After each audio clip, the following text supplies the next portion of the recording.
Okay, so let's move towards the second normal form. So second normal form क्या कहती है?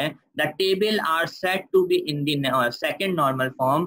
यानी आपका एक टेबल सेकंड नॉर्मल फॉर्म में तब होगा जब वो फर्स्ट नॉर्मल फॉर्म की रिक्वायरमेंट को पूरा करे। यानी सेकंड नॉर्मल फॉर्म को अचीव करने के लिए पहले फर्स्ट नॉर्मल फॉर्म का अचीव होना जरूरी है। यानी अगर आपके पास फर्स्ट नॉर्मल फॉर्म अचीव नहीं होती, so then you cannot achieve the second normal form. ठीक है, ये चीज क्लियर है कि अगर हम फर्स्ट नॉर्मल फॉर्म अचीव नहीं करेंगे तो सेकेंड नॉर्मल फॉर्म हम अचीव नहीं कर सकते। तो पहली रिक्वायरमेंट है कि आपके पास टेबल फर्स्ट नॉर्मल फॉर्म में हो।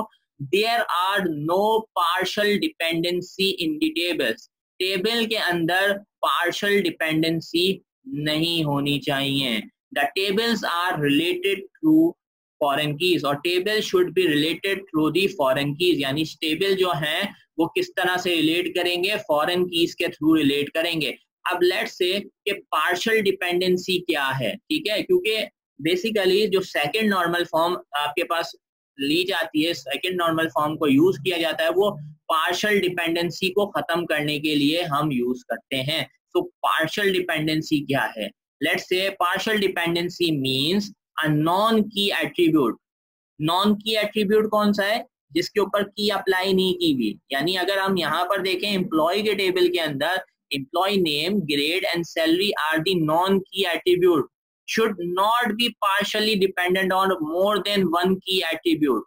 ठीक है, यहाँ पर आपके पास project details and employee details table do not exhibit any partial dependency. The project name is dependent only on project ID. ठीक है, अगर आप यहाँ पर देखो तो हमारा जो प्रोजेक्ट नेम है, ठीक है, प्रोजेक्ट नेम किस पे डिपेंडेंट है? प्रोजेक्ट आईडी पे। अगर आप इधर टेबल देखो तो प्रोजेक्ट नेम यानी नॉन की एट्रीब्यूट किस पे डिपेंडेंट है?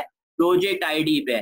और एम्प्लॉय नेम, ग्रेड और सैलरी किस पे डिपेंडेंट है? एम्प्लॉय नंबर पे। The tables are also need to be related through the foreign keys. A third table named employee project details is created with only two columns, project ID and employee number. So यहाँ पर आप देखो कि अब क्योंकि इनके दरमियान, क्योंकि ये सेपरेट कर दिए गए हैं, तो इनके दरमियान कोई पार्शियल डिपेंडेंसी नहीं है।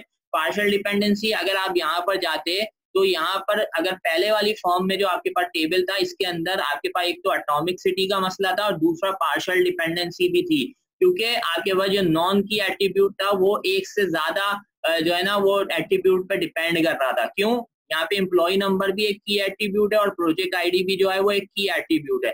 की आपके पास हो सकता है ये यूनिक की हो, ये आपके पास प्राइमरी की हो, तो यहाँ पर पार्शियल डिपेंडेंसी थी। तो अब क्योंकि हमारे जो टेबल हैं उनको हमने सेपरेट कर दिया है, सेपरेट करने के बाद क्योंकि यहाँ पर कोई पार्शियल डिपेंडेंसी नहीं है, इसका मतलब क्या है कि जो नॉन की एट्रीब्यूट है वो एक से ज्यादा की एट्रीब्यूट पे डिपेंड नहीं करता, वो सिंगल की एट्रीब्यूट पे डिपेंड करता है। तो इसका मतलब क्या है कि हमने सेकंड नॉर्मल फॉर्म अचीव कर लिए। और इसके अलावा जिस तरह से लास्ट पॉइंट के अंदर कहा गया था कि टेबल को जो आप रिलेट करेंगे यानी उनके दरमियान रिलेशनशिप क्रिएट करेंगे वो थ्रू दी फॉरेन कीज करेंगे, तो यहाँ पर हमने एक अलग टेबल बनाया है टू एग्जिबिट द रिलेशनशिप को यहाँ पर अचीव करने के लिए। और यहाँ पर जो सेकंड टेबल हमने बनाया है दैट इज एम्प्लॉय डिटेल्स, और यहाँ पर हमने कहा है एम्प्लॉय प्रोजेक्ट डिटेल्स। देखें ये दोनों टेबल मिलके क्या बता रहे हैं? ये सारे प्रोजेक्ट्स की डिटेल्स बता रहा है और ये सारी एम्प्लॉय की डिटेल्स बता रहा है, जबकि ये वाला जो थर्ड कॉलम है इन दोनों से मिलके बना है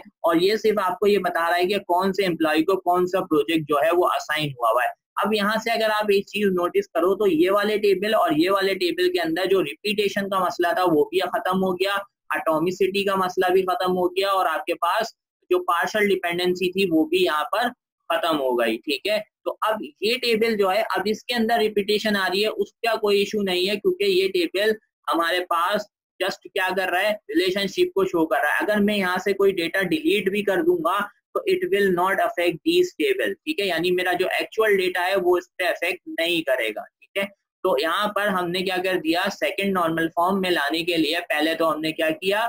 हमने टेबल्स को जो है वो फर्स्ट नॉर्मल फॉर्म में लाए। फर्स्ट नॉर्मल फॉर्म के बाद हमने देखा कि कोई ऐसा एट्रीब्यूट तो जो नहीं है कि जो नॉन की एट्रीब्यूट पर डिपेंड करता हो। ठीक है, यानी कोई ऐसा नॉन की एट्रीब्यूट तो नहीं है जो एक से ज्यादा की पे डिपेंड करता हो। अगर ऐसा नहीं है तो फिर हमने लास्ट पार्ट में क्या कर दिया? हमारे टेबल के अंदर अगर कोई रिलेशनशिप बन रहा था तो हमने वो रिलेशनशिप जो है वो फॉरेन की के थ्रू एक अलग टेबल से अचीव कर लिया। ठीक है, so second normal form clear है सबको?